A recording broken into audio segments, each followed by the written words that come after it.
Every masterpiece has its copies, and Natural Disaster Survival is no exception. However, I'd call these remakes rather than copies.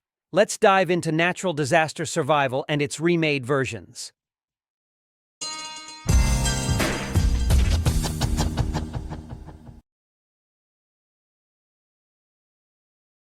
Okay, so our classic game is Natural Disaster Survival, made in 2008 by Stickmaster Luke.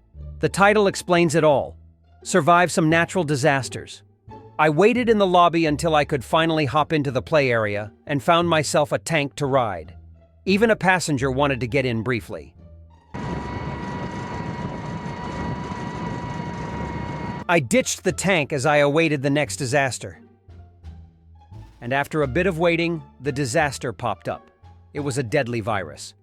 Unexpectedly, we had a huge threat. Get back here, boy.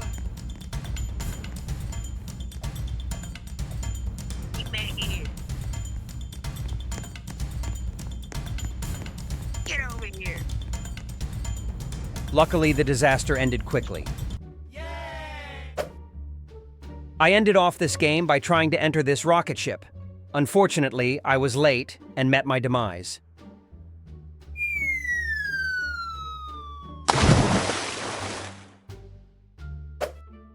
Next up is our remake, which is Survive the Disasters by Akiko Dev, made only a year after Natural Disaster Survival in 2009.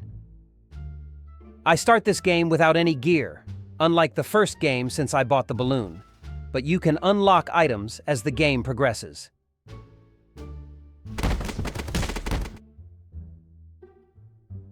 The first disaster was a tornado, which wrecked most of the map and then exploded the pieces everywhere.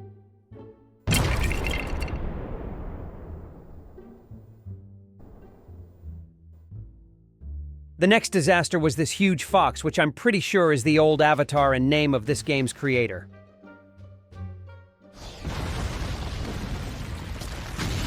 Then there was this huge deadly block that was just above my top hat. This disaster was pretty easy, as all I had to do was stay low. I unlocked some items, like a burger and a soda. I ended up getting attacked by a potato and accepted my fate. Then there was a rocket hand, a boulder, and an oil spill, which ended off this game for me. Lastly was our sequel to our remake, which is Survive the Disasters 2, made by the same developer.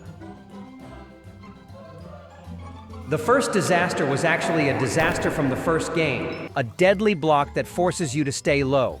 Again, it just barely misses my top hat. What you may notice is that every time you survive, you get coins. This is much like the last game, but you also gain XP, which is used to rank up and unlock new gear. Next up was the witch, and this one was quite easy also, as I just ran where the witch couldn't see me and hence wouldn't throw potions. This worked and I survived yet again.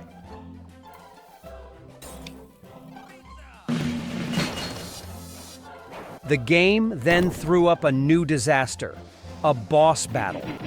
This was not seen in the other two games, unless you count that huge fox as a boss. As you can see, I bought a few items to destroy the boss, and we ended up defeating one of them before the timer ran out. The game also has natural disasters, much like the first one did with the tornado.